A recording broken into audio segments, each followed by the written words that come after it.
მოგესალმებით მეგობრებო, ვაგრძელებთ ჩვენი მინი ვიდეო ლექციების სერიას სისხლის სამართლის ცალკეულ საკითხებთან დაკავშირებით.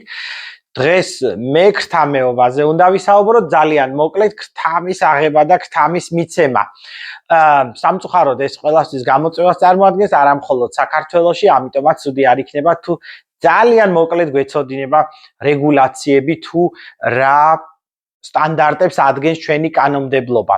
ჯერ დავიწყოთ ქრთამის აღებით. ქრთამის აღებაში გულისხმობა ისეთი სიტუაციები, როდესაც თვითონ მოხელე განსაკუთრებით აი საჯარო სექტორში დასაქმებული პირი დაუშვათ მოქალაქისგან მოითხოვს რაღაცა ცნობის გაცემის სანაცვლოდ, მაგალითად თანხას ან რამე სხვა ქონებრივ სიკეთეს. თუმცა აქვე ისიც უნდა გავითვალისწინოთ, რომ ჩვენი კანონმდებლობით არ არის აუცილებელი, რომ მართლაც მოხდეს ამ თანხის გადახდა ან ამ ქონების გადაცემა. როგორც კი მოხელე მასთან მისული პირისგან მოითხოვს ქრთამს, ჩათვალეთ, რომ ეს ჩვენი კანონმდებლობით უკვე განხორციელებულ, დაამთავრებულად დანაშაულად ითვლება. ანუ რაღაცა დამატებითი შედეგის დადგომა საერთოდ არ არის საჭირო.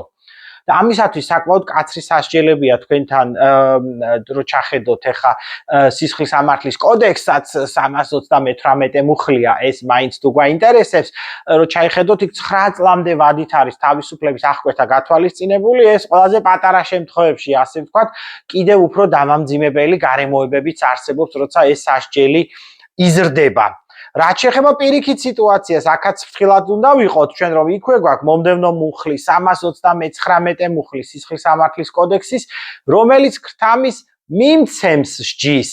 იქ ოღონდ სასჯელი ცოტა უფრო დაბალია, დაახლოებით 3 წლის ფარგლებშია, კიდევ შეიძლება დაემატოს ცოტა აქაც დამამძიმებელი გარემოების პირობებში, მაგრამ რა არის ახლა საერთოდ ქრთამის მიცემა?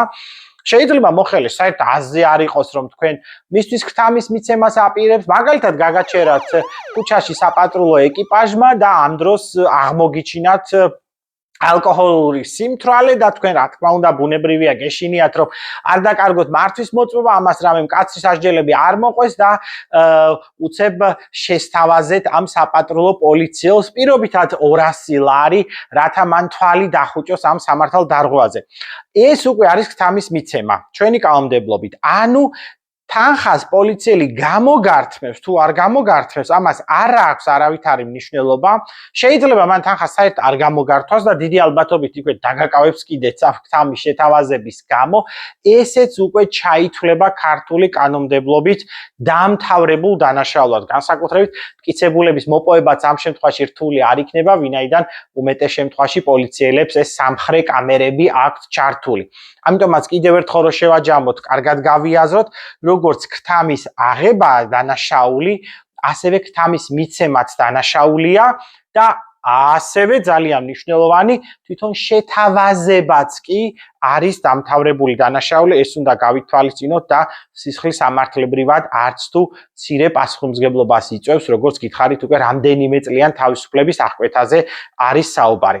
სულ ეს იყო დღეისათვის, იმედია ისევ შევხვდებით. აბა დროებით.